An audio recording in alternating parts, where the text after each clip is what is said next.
I call to order the Board of Education meeting for the Bloom Carroll Local School District, April 12th, 2021. Call to order, please, and roll call, please. Mr. Abbott? Present. Mr. Bratton? Present. Mr. Jimmy Johnson? Present. Mr. Rod Johnson? Present. Mrs. Sherman? Present. Pledge of allegiance led by Mr. Abbott. I pledge allegiance to the flag of the United States of America and to the republic for which it stands, one nation, under God, indivisible, with liberty and justice for all.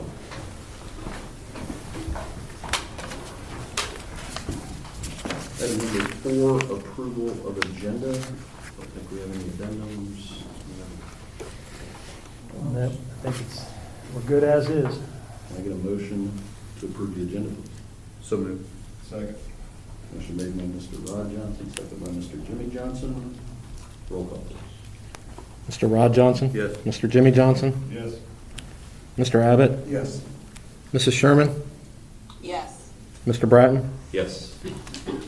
Item number 5, approve the minutes from the following meetings: March 8th, 2021 regular meeting and March 24th, 2021 planning meeting. I did not see anything in the minutes that I read through. Looking good to me. Good. I'll make the motion. Thank you, Mr. Abbott. Can I get a second? Second. Motion made by Mr. Abbott, second by Mr. Rod Johnson. Mr. Bigham? Mr. Abbott? Yes. Mr. Rod Johnson? Yes. Mr. Jimmy Johnson? Yes. Mrs. Sherman? Yes. And Mr. Bratton? Yes. Item number 6, public participation. I think we've got one here. We're going to let Mr. Conrad go first tonight with the high school updates, and then touch on them. Thanks, Brett. Appreciate it. First, want to start off by just thanking you guys for all your support.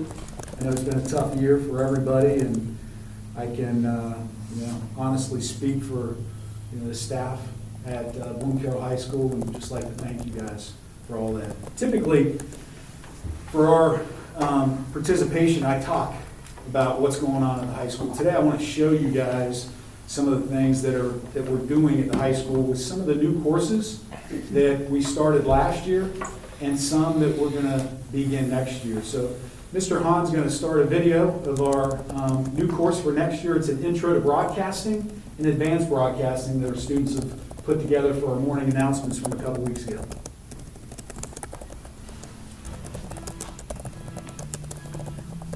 Welcome to the National Honor Society induction ceremony. I'm Paul Pittman, I'm the president of our chapter here at Bloom Carroll.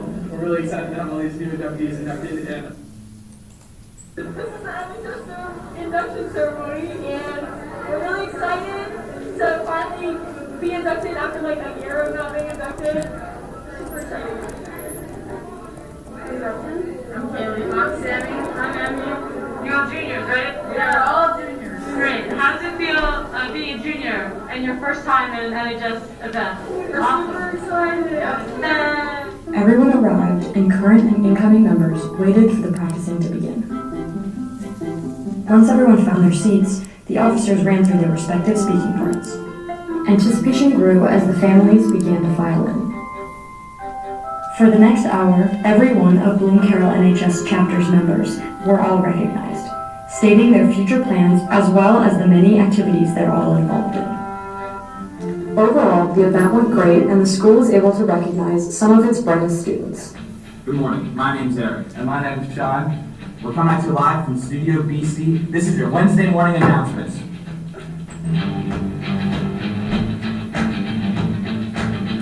Attention seniors, senior tag played during school or on school properties is unacceptable and subject to discipline. Look-alike weapons such as toy guns are prohibited on school property. Student involvement off school grounds and after school hours is a decision for you. We encourage everyone to think about consequences even when games are being played. Please understand this is not a game that is sanctioned or accepted by the school. Questions? Please see Mr. Weisgartner. And remember, good choice, poor choice, your choice. Seniors, are you planning to go to the workforce directly after graduation? If yes, there is a Career Readiness Expo taking place April 15th from 12 p.m. to 1 p.m. By attending, you'll get the opportunity to meet with employers in the healthcare, financial, logistics, manufacturing, sales and service, and skilled trade industries. Spots are limited, and students are required to register in order to attend. Flyers can be found in the cafeteria. Spring in Ohio means it is time to administer Ohio's state tests to our students. Freshmen, sophomores, and juniors will be taking the tests on April 19th, 20th, 21st, 22nd, and 23rd. Sophomores will be taking the U.S. History State Test, juniors the Government State Test. Freshmen and seniors will be on a 2-hour delay and will not need to arrive until 9:30. On April 23rd, freshmen and sophomores will be completing the Algebra 1 and Geometry tests. Juniors and seniors will be on a 2-hour delay and will not need to arrive until 9:30. I'll tell you what, thank goodness for a couple of seniors. Buses will run routes on a regular bus schedule. Non-existing students may arrange their own transportation and report to the school in the 2-hour delay schedule. First period class will start at 9:30 a.m. If you need to ride the bus, you will report to study hall until first period begins at 9:30 a.m. Students required to take the state test will be required to be here at the regular time of 7:30 a.m. If you have any questions, please speak with your constant area teacher or stop in the office. As the weather turns for the better, please follow the guidelines in the student handbook regarding dress code. Everyone have a safe and happy spring break. School resumes next Tuesday. From Studio BC, this is Eric. And Sean. See you next week.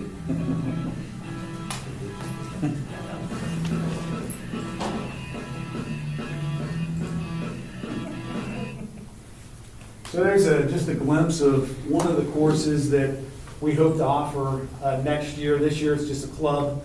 Students meet after school with the help of Miss Densmore as well as Miss Raniger, and they've put this together. They're really excited about this. They gained a grant last year for $5,000 from the State Library Board to be able to buy and purchase some equipment for this new course. So the one thing that we always talk about with the courses that we try to offer our students are we want our students to really see what's out there, to experiment.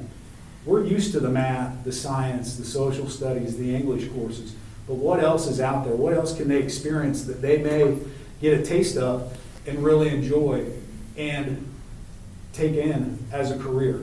And that intro to broadcasting as well as advanced broadcasting, those are just one example of that. We're also going to be adding all things theater next year. Mr. Yoder will be teaching all things theater. And Mr. Falvo is going to be teaching a songwriting class with it's a arranging and producing music. So we're able to offer those next year, and they are a couple of the other popular courses that students have signed up for next year. Last year, we offered a few new courses. One of them, with your support, was the Design Challenge and STEM class in our Innovation Lab. Another grant that we received from the State Library Association, a $50,000 grant to buy some equipment down there.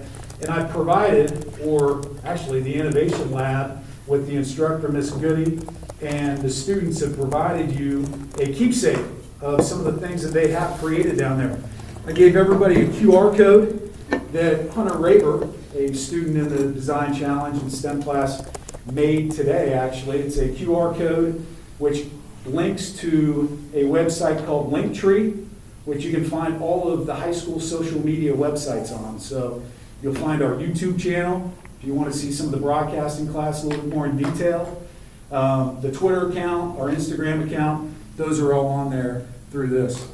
Inside the jar, which they laser engraved with our laser engraver on the glass, as well as the top, inside the jar you can see a sticker that students have created. You may have seen some of these on the bleachers. If you're at an event, they created these for the maintenance department and athletic department. Just a simple sticker. They made banners. If you come into high school, you'll see different things hanging up around the high school that our students have created. And we also have the ability to make masks and print on masks. So they have done that this year. As a matter of fact, they're going to be creating and making a mask for every student for graduation. And that sort of segues me into this mask. We would like to invite you formally to graduation on May 23rd. So we are currently working on the details of graduation and the logistics. We have put out information to families and students regarding graduation. That's going to be held at 2 o'clock at Carl Fels Stadium outside. So obviously the first time in my 4 years that we've held it outside, weather pending. And we will be able to offer 8 tickets to each student if we hold that outside. So we want to try to get back to as normal as we can, and holding it outside will allow students and families to come and enjoy themselves. Obviously, if we have some rain issues, then that's going to be moved inside the Tom Petty Gymnasium, and tickets will be limited with that as well. So a couple of the really neat things that are going on at the high school. And again, we appreciate your support. If you have an opportunity to swing down or you're in the building, check out that innovation lab. There's a lot of really, really cool equipment that the kids are really immersing themselves with in there. So, Mr. thank you. Conrad? Yes. Do you, didn't you make these in your free time with your I did not. glass making? No, I did not. No, hobbies sorry. you have? Sorry. Oh, I We think can the glass only do, blowing. we You can were- only do so much. You were a Lancaster So, guy, right? I was. Okay. I was. These were provided by Anchor Hockey. Oh, These are okay. Anchor Hockey glass. So I have some connections. That's there. going to be a new class. So, Glass yeah, making. yeah. Any questions for me? No, that's great. Thank you. Thank you. Yeah. Thanks. Thank you. Good job. Thank you. I think we have one other public participation, Miss Allison Cup, on the topic of unmasking. It was wonderful to see those young men on the screen without masks on. Oh, that is hot. And I am going to take this off just for the few minutes I'm up here. Thank you for allowing me the time to speak. My name is Allison Cup. I have 2 sons, 3rd and 4th grade at BCIS. And I just want to start out by saying that this group has done an outstanding job managing us through COVID-19 pandemic. You've made decisions based on facts available at the time rather than on fear or panic. Those decisions allowed our schools to open well before many other schools in our nation. Thank you for the time, sleepless nights, and worry it likely caused you as you navigated us all through the past year. I'm here today to talk to you about our God-given freedoms here in America. The United States was founded on the U.S. Constitution. We also have a state constitution. These documents represent our law. Our legislative bodies make the law. Governors and health department mandates are not law. The current health mandates are not only not law, but they violate our true law, which protects our rights as citizens. So my question to you is, what can we do to protect and restore the God-given freedoms of our students, teachers, and staff and allow them to choose whether they wear masks to school or not? I recognize this is a sensitive topic, but it's time to consider the physical health, psychological damage, and emotional issues masks are causing. Our children are forced to breathe in their own CO2 all day long.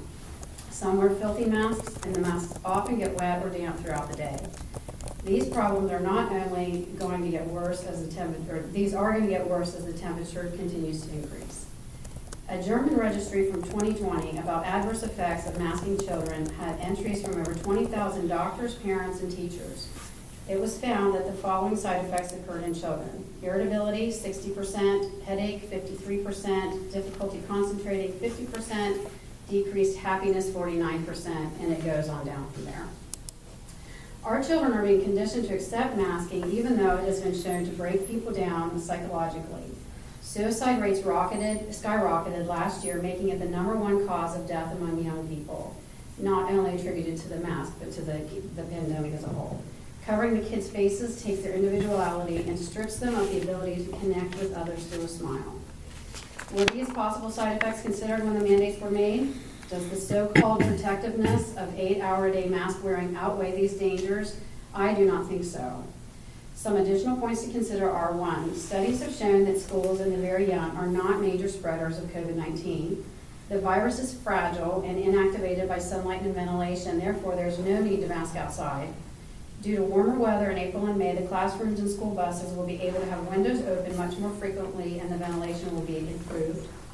0.25% lethality is non-compelling justification for healthy people to wear masks to protect others when 99.75% of those who contract COVID will not perish and the majority of those who will die from COVID have comorbidity complications.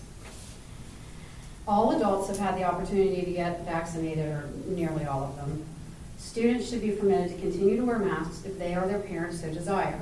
However, for parents who are more concerned about the health ramifications in relation to nearly 8 hours of mask wearing than the possible contraction of COVID-19, we should have the right to decide what is in the best interest of our child and family.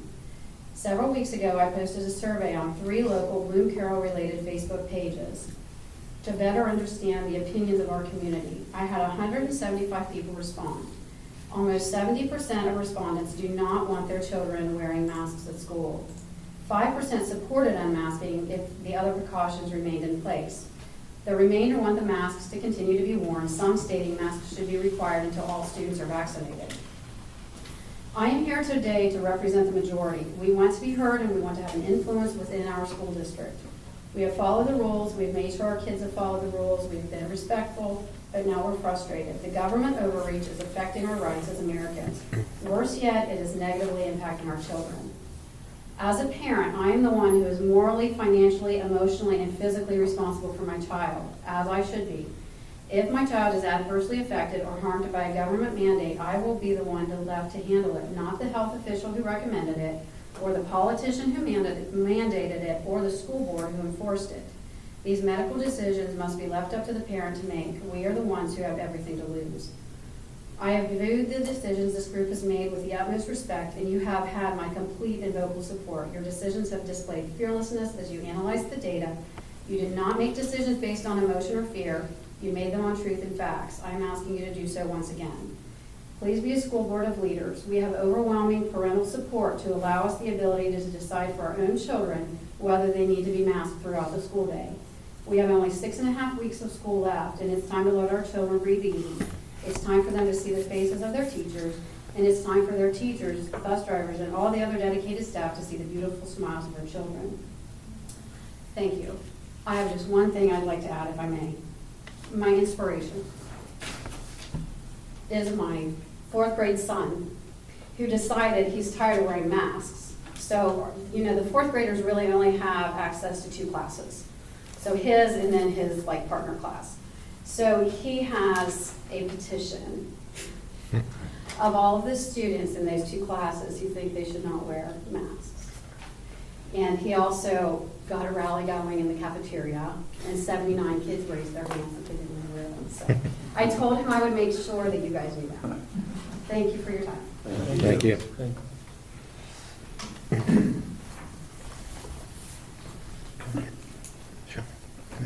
Item number 7, treasurer's recommendations and reports. Mr. Vigil. Yes, item 7A is approve the March financial statements, total expense of $12,567,632.30, including a little over $8.93 million in the consortium. Page 18 on the electronic copy. Not a lot to go over really with the financials. We've completed our real estate and public utility tax collections for the fiscal year, and we were above estimates, really due to a couple of different things. One being a little bit more new construction that came on the books in January than we anticipated. And again, coming into the year, we really anticipated there being more delinquent taxpayers, quite frankly, just with the struggles and whatnot. But for whatever reason, not only did that not occur, but we actually collected more of past delinquencies than normal. So that kind of all went together to create an increase there. As we talked about, the public utility was a little lower than what we thought, just with the decrease in values there. Again, we do have some special education costs coming up, a little bit of a timing issue as compared to prior years. You can see the carryover, which will drop from here. This is the highest it'll be all year, just with the cash flow and the heavy tax collections here, the first quarter of the calendar year, just over $7.1 million. Again, we won't go too much into it right now. We will have a 5-year forecast update in May for the board, and also hopefully a finance meeting prior to that if the schedules will allow. So at that time, we will match the 5-year to the spending plan summary that's in here and really get a good picture of how we're going to finish the year and move into next year. Any questions on the financial statements or the checks written during the month? No, sir. Can I get a motion to approve financial statements for the month? I'll make the motion. Second that. Motion Motion made by Mr. Jimmy Johnson, seconded by Mr. Abbott. Roll call, please. Mr. Jimmy Johnson? Yes. Mr. Abbott? Yes. Mr. Rod Johnson? Yes. Mrs. Sherman? Yes. Mr. Bratton? Yes. Okay, item B is approve the general fund and permanent improvement capital expenditure budgets for FY '22. Page 32, you're probably sick of seeing this. Feels like we've been working on this forever, but this is just really the final approval. Hopefully, that will allow us to move forward with these purchases. Again, at this point, we're just looking at the capital. So you look at the general fund, the permanent improvement fund, and the bond. The personnel will be handled, obviously, in the superintendent's section with permission to add those positions. So it does not incorporate the personnel within this motion. So again, any questions? This is exactly the same as it was at the March planning session. So just looking for a formal approval at this point. Any questions? Very straightforward. I will make the motion here. I'll second Motion made by Mr. Bratton, seconded by Mr. Rod Johnson. Roll call, please. Mr. Bratton? Yes. Mr. Rod Johnson? Yes. Mr. Abbott? it. Yes. Mr. Jimmy Johnson? Yes. Mrs. Sherman? Yes. Item C is, has part of the item, one of the items on that list, approve the bus bid from Rush Bus Centers for the outright purchase of one 78-passenger conventional bus at a cost of $92,624. This, again, being over $50,000, we had to go through the Meta bus bid, which you had approved participation in that at a prior meeting. This will be an outright purchase. We're trying to get away from the lease, from tying up funds over multiple years and paying interest. The Permanent Improvement Fund has given us that capability. You've got the specs in here. This is very similar to the previous ones that we've purchased. And then part of that cost is also a 10-year, 100,000-mile warranty, which we found in the past is well worth the $6,150. Just one big repair, and it basically pays for itself. So. Travis, you may not be able to answer this, but as far as the mileage on each bus, is there an average per bus per year? Yeah, that's a good question. About 50, I'd say about 15,000, Okay. really a year. Seems- So a little over 1,000 a month. Obviously, last year was different, Right. but this year it's about what we're running. So, that warranty, covers 6-7 years Right. of a bus. How many buses altogether do we have running? 20, we have 22 in our fleet. I believe 17 It's running 17 full routes, so we have 5 spares. Any other questions? Make the motion. Second. Motion made by Mr. Abbott, seconded by Mr. Jimmy Johnson. Roll call, please. Mr. Abbott? Yes. Mr. Jimmy Johnson? Yes. Mr. Rod Johnson? Yes. Mrs. Sherman? Yes. Mr. Bratton? Yes. D is approve a lease with Conica Minolta commencing July 1st, 2021 for district-wide copy replacement. You had the 3 bids in. This was, I'll give credit to Mark Thomas with a good work with the specs and getting 3 very reputable companies to bid. The Conica Minolta bid, you can see there, comes in at the lowest. Not only that, but if you look up here, which is big, kind of a timely topic here, currently we are given a set number of copies we can make per quarter, and if we go over that, there's some significant overages, which we just did have a pretty big overage bill, especially in the color.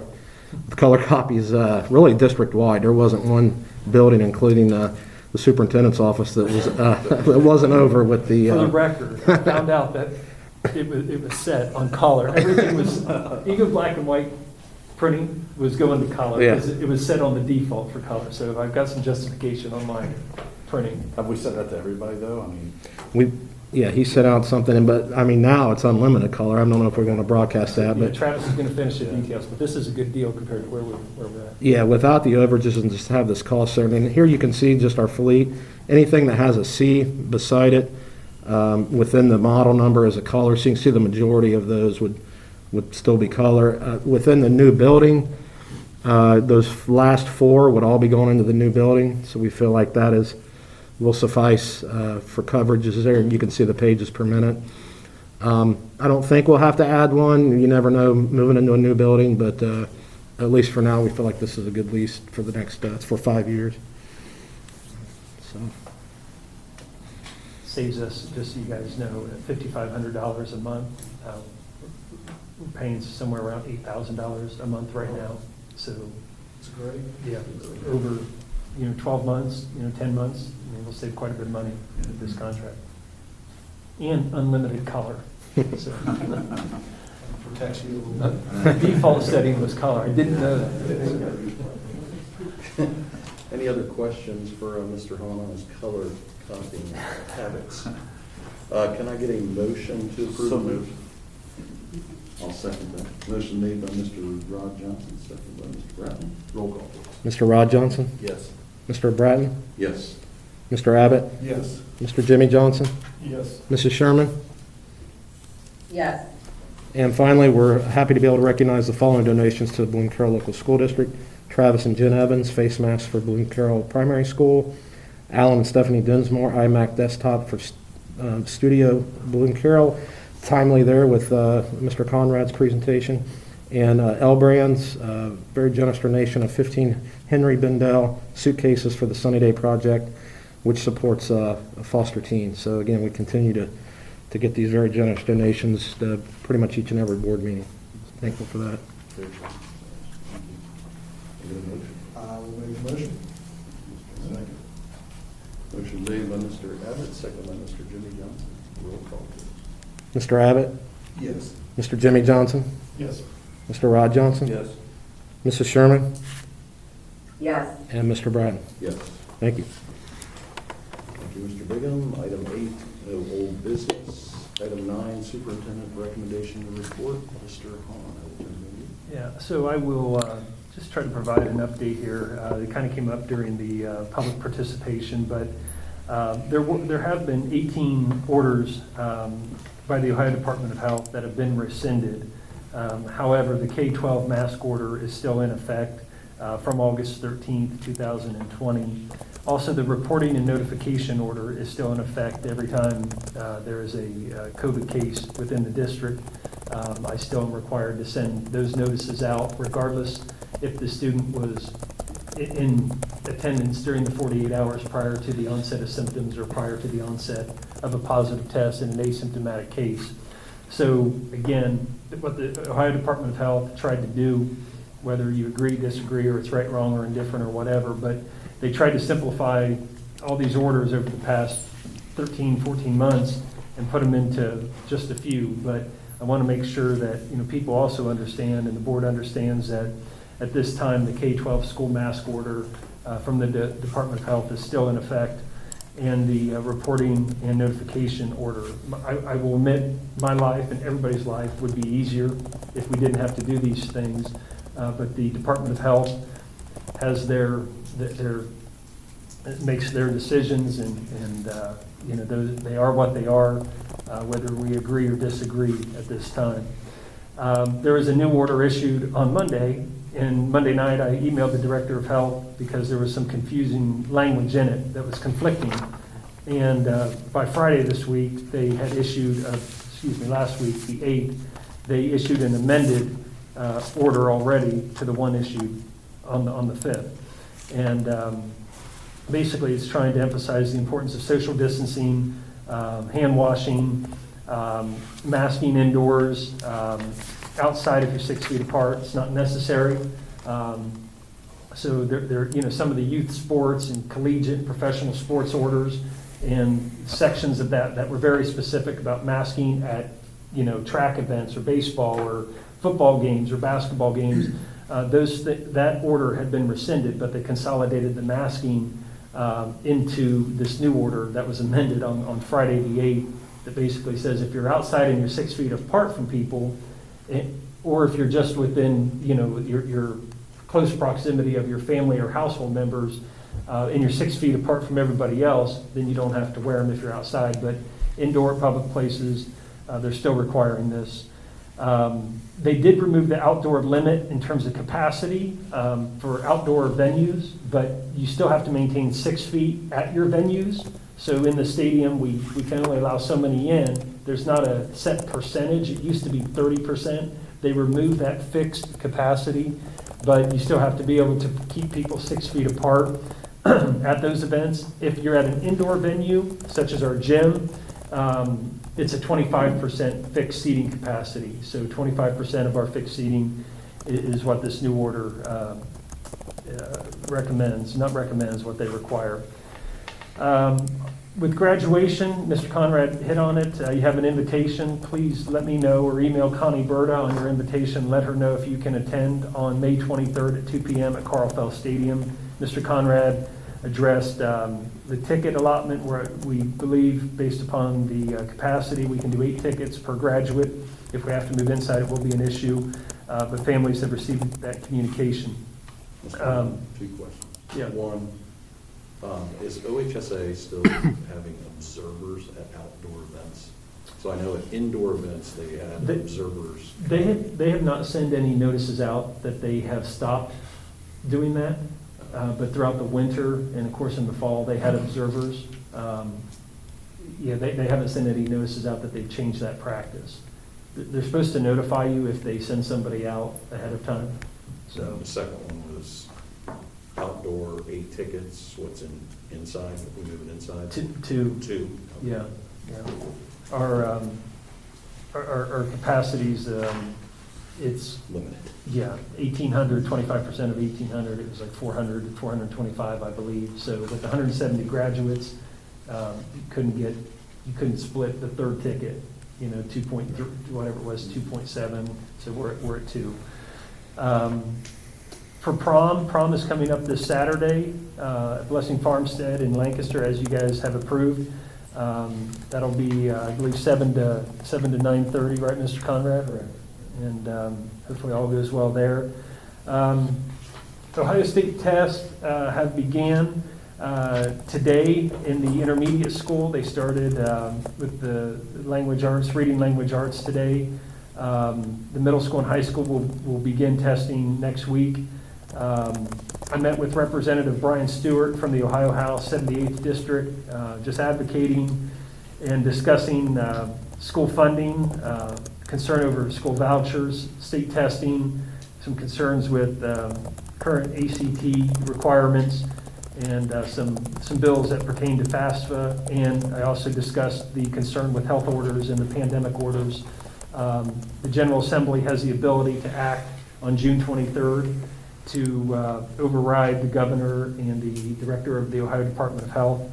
And it is yet to be determined what the General Assembly will do based upon conditions on June 23rd, but that's the earliest that the General Assembly can overturn any health order. The Fair School Funding Plan used to be called the Cupp-Patterson Bill. Obviously, it has passed the House once again. Hopefully the Senate Education Committee takes it up, and hopefully, we do get some fair school funding plan that our district benefits from here in hopefully this next year. Construction update, the field report from the 9th I sent to you all this afternoon or this morning. The parking lots, the sidewalks are going in. They're done in the back of the building. They'll start the sidewalks in the front. The back parking lot will be paved here very soon in the next few days with the first coat of asphalt. The playgrounds will be going in here soon. The classrooms are done, and they're still working on the cafeteria and the gymnasium, but the gym is down to the floor. I mean, the scoreboards are in, the divider curtains in, all the acoustic sound panels, all the baskets, 6 different baskets are up. Cafeteria is really coming along. They got to do the flooring, but it's really starting to definitely wrap up. The lockers for the 4th and 5th graders have been installed over the last few days, but it's looking good. The lights in the media center are more decorative, a little bit more decorative than this, were installed as well. So definitely look through that field report. But that's kind of where things are. We're still on track to move in June 14th with these primary school and the intermediate school. The teachers' curriculum materials and things will be moved in. So there will be a wellness committee meeting on May 19th at 2:30 in the high school media center. Wanted to make sure I communicate that. And then finally, you have seen information about the Ohio Department of Health and Governor DeWine trying to make school vaccination clinics available I'm not kidding you, I just got an email, I really need to take the time, I just got an email here this evening at 4 something from Governor DeWine about school vaccination clinics being offered in schools throughout Ohio. I need to read through that again, but I did meet with the health department, as all the superintendents do on Fridays. And I'm kind of mixed about this. I know a lot of Franklin County schools have done it.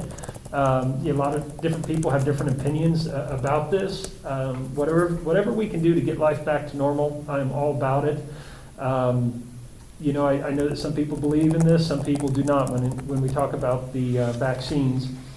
But it's also important to note that in meeting with the Fairfield County EMA and the health department, that they have vaccination clinics available in our county at River Valley Mall, and it's available to ages 16, 17, and 18. There are over 2,000 available appointments in the next 2 weeks if somebody wants to take their child to get vaccinated. They've done all the logistics, all the setup, all the forms. If we would hold a school vaccination clinic and make it an option for parents to have their child vaccinated, that is up to the parent. It is not up to the school district. We can assist by offering one here in our school after the school day from 1:30 to 3:30. I would have to work with the health department. We would be responsible for scheduling.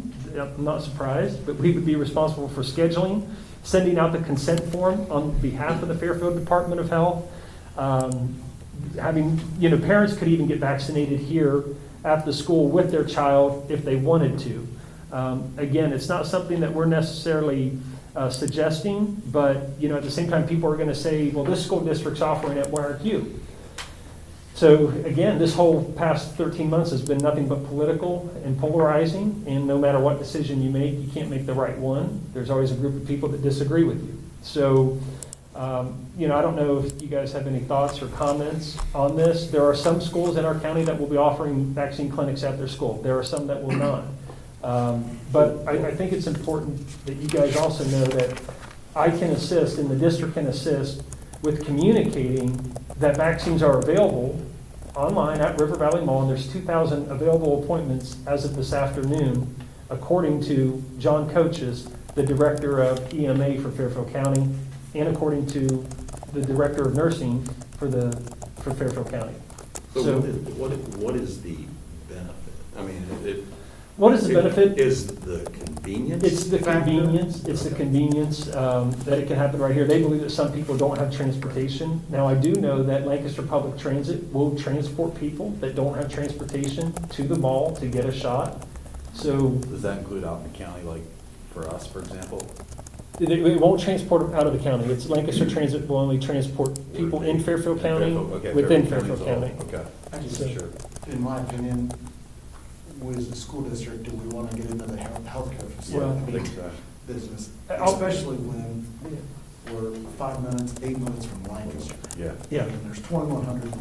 I just think we're opening a can of worms. I'm not opposed to the vaccine. Well, it's not 2,100, right? It'd only be 16 to 18, so you're talking. Well, your 18-year-olds are graduating No, and he said moving on. 2,100 appointments. Yeah, so, I mean, we're talking our 16 and 17-year-olds that'll be coming back. Right. If their parents choose for them to do that. Now, how many more will actually get vaccinated because it's offered here at school? I'm not a big believer that it'll be that many more. Right. Not if there's 2,000 appointments available at River Valley Mall, and students can be excused by their parent can sign them out to take them to a medical appointment, and they're excused and they can come right back in. So, believe me, it's a lot of work for me. We got enough going on. And for me to coordinate a schedule and work with Mr. Conrad to do all the scheduling, put out all the consent forms, it's one more thing on our plate that the health department, it's like the contact tracing and quarantine. We're required to do it, but who's doing it? We're doing it, not the health department. I think enough has been asked of the staff. Yeah. I agree. To add this onto it, it's just. How does the board feel, I'm not asking for a vote, how does the board feel about the district assisting the Fairfield Department of Health with making our 16 and 17-year-old parents of our 16 and 17-year-olds, we can send communication just to the sophomore, junior, senior class that according to the Fairfield Department of Health, this many appointments are available if you choose to take your child, and here's the link to register. But how's that any different than what the health department should be doing? Right. In terms of them advocating people get vaccinated? We have direct contact distribution list, text messages, emails of our parents to communicate that directly. The health department can put it out on their website, they can tweet it, they can put it on Facebook. Because I think if a child or parent wants to get vaccinated, they're going to seek it out.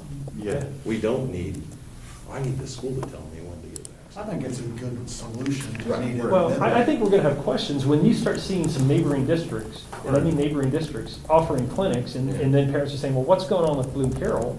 Well, I can say, here, we're not offering these in our schools, but you can go here, and here's, here's how many appointments are available. So couldn't you put that in the communication? Yeah, that's right. right. That's what I'm saying. Yeah, That's yeah, what just, hey, I don't have to say anything, but I think not saying anything No. presents more questions. Sean, have you had anybody reach out to you directly asking? No, zero. I mean, that's the way I would do it. I mean, at the end of the day, I mean, if somebody, I understand if there's someone with transportation issues or whatnot, but. Well, I can include that in there about how they can get transportation. Yeah, I mean, either way, I mean, I would worry if someone reached out to you directly. I just feel like if we've got to do the scheduling, Right. we've got to do the consent forms, they want our nurses to help. I mean, they have a full staff We're not in health down there. And, That's where I got my vaccination. I mean, it's in and out. yeah, Less than 20 minutes, I was in and out. yeah. I would even go as far as it being excused to go. It is. Exactly. It always is, yeah, doctor's appointment. So I just want to make sure if you guys, if the board gets questions, well, why aren't you offering vaccines when this neighboring school district and that one are both offering them at your schools? Well, it's something that we don't want to get involved in. To me, we've got enough to do. I don't know if we want to get involved in being health professionals. Exactly. Well, I'm not qualified to be a health professional. Right. We've asked enough Yeah. of the staff. this Exactly. year. Yeah, This is just one more thing right. Does Jen, do you have any? Jen, any thoughts on that? I agree with the majority. I sent my thoughts the other day. I think it's great if you want to communicate that it's available to kids, but I'm not sure that our resources won't be maxed out. We've already had a tough year. So Okay. I would decline offering it.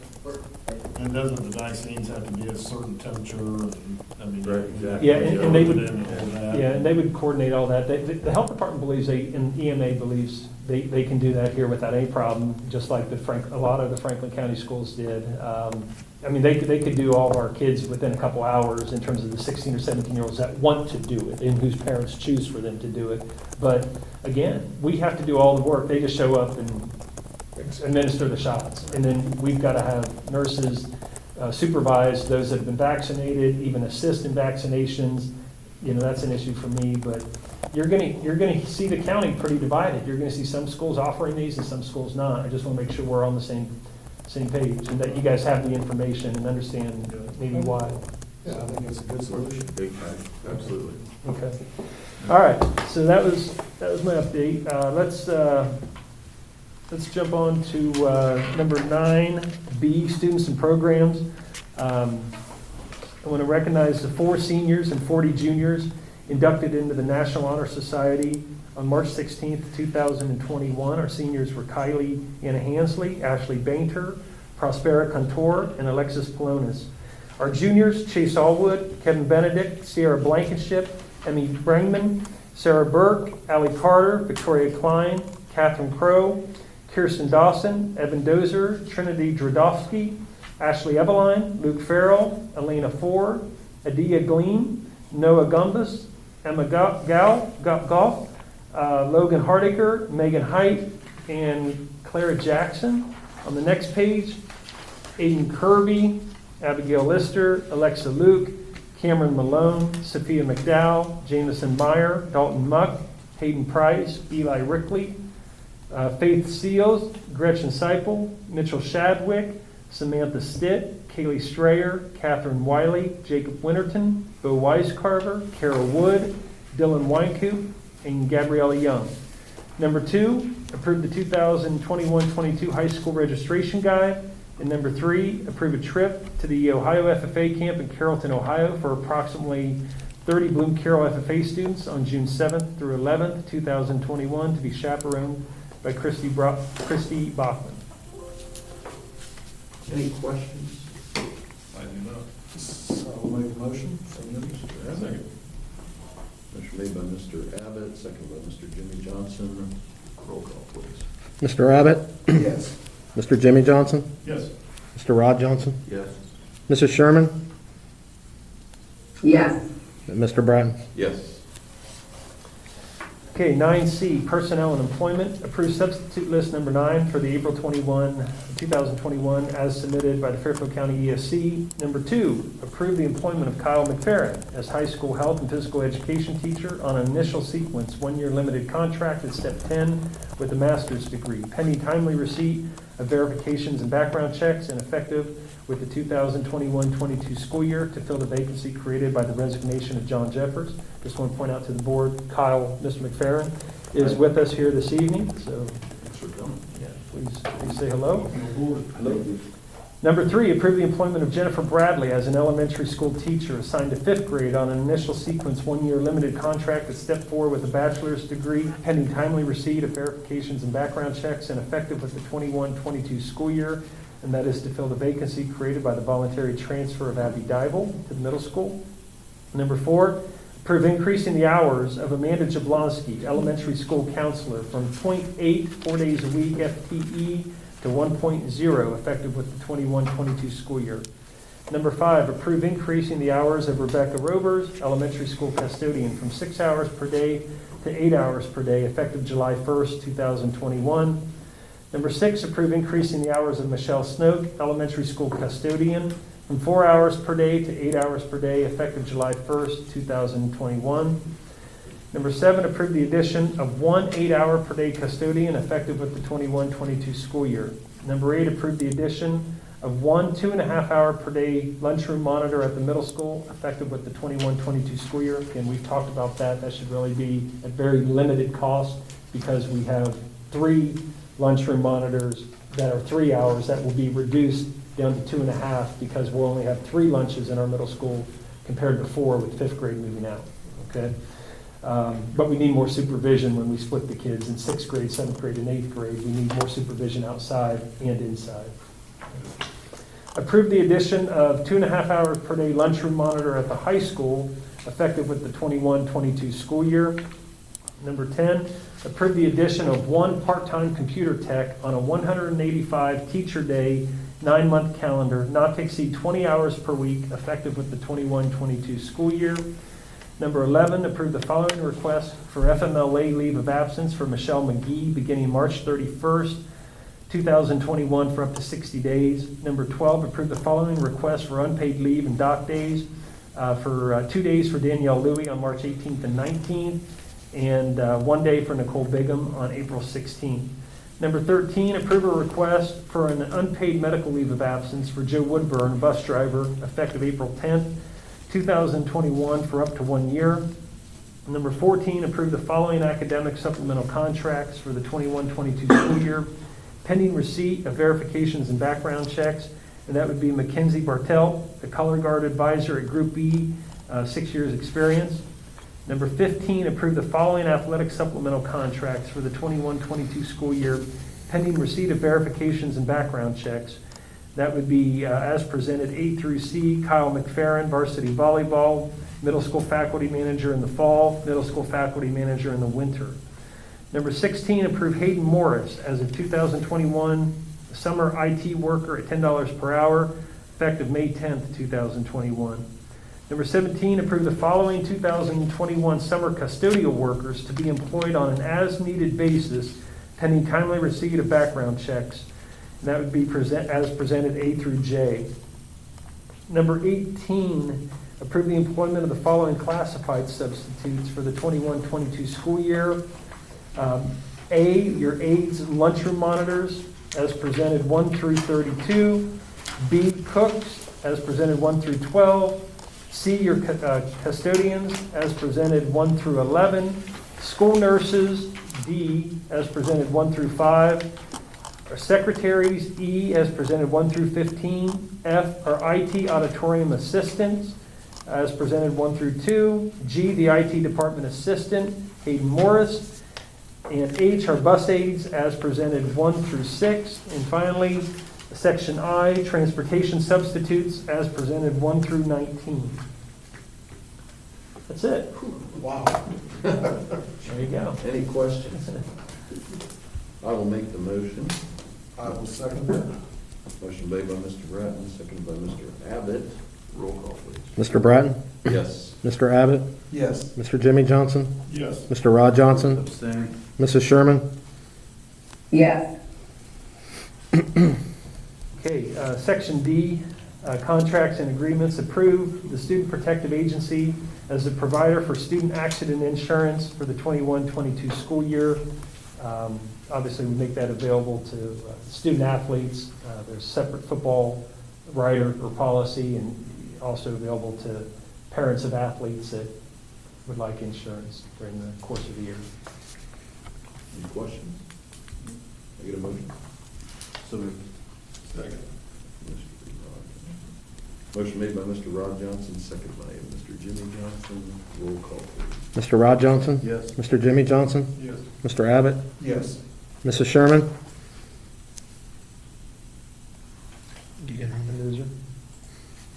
Jen, can you hear us?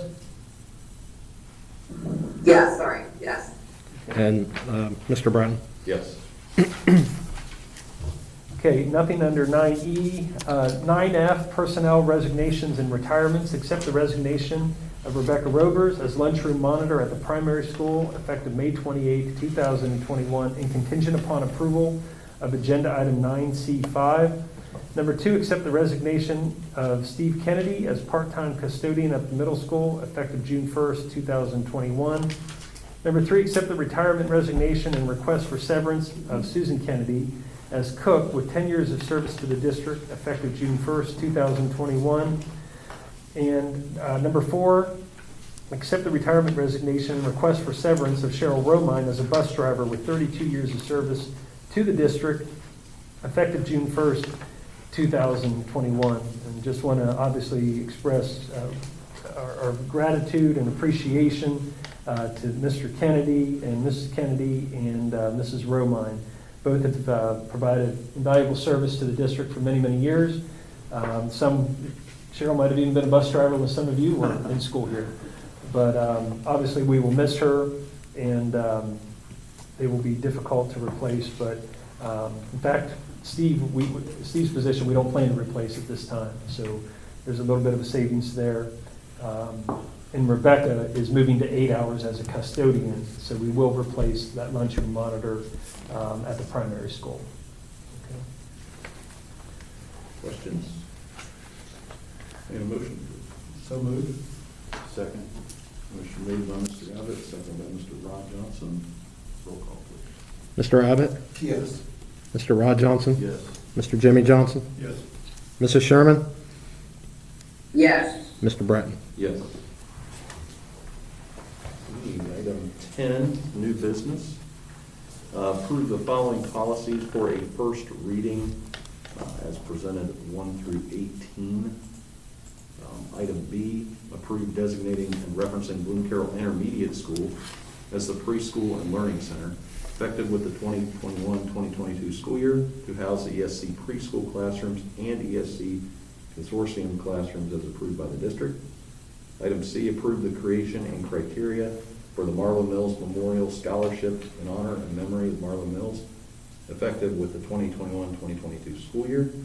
And D, approve the cancellation of the April 28, 2021 Board of Education planning session.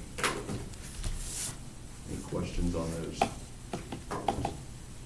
I will make this motion. Second. Motion made by Mr. Bratton, seconded by Mr. Jimmy Johnson. Roll call, please. Mr. Bratton? Yes. Mr. Jimmy Johnson? Yes. Mr. Abbott? Yes. Mr. Rod Johnson? Yes. Mrs. Sherman? Yes. Item 11, board reports and information. Facility management, Mr. Abbott, Mr. Rod Johnson, any updates?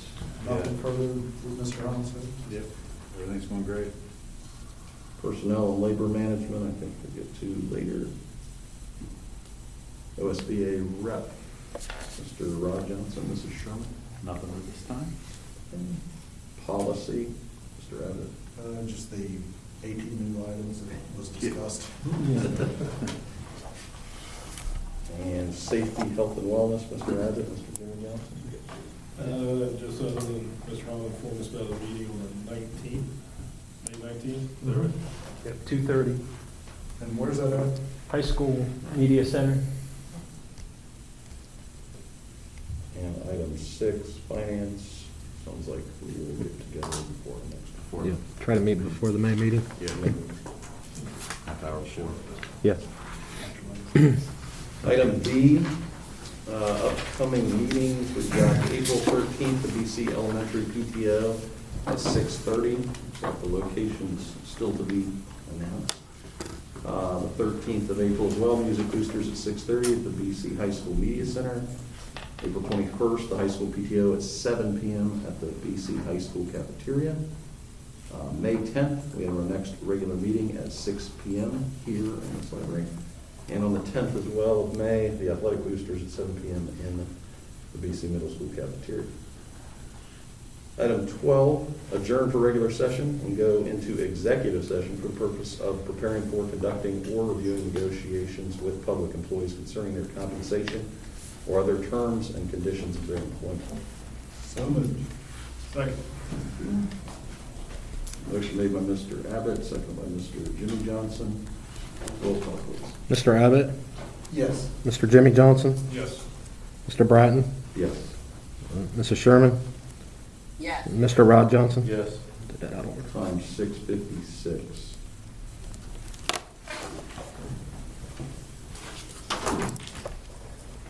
Thanks.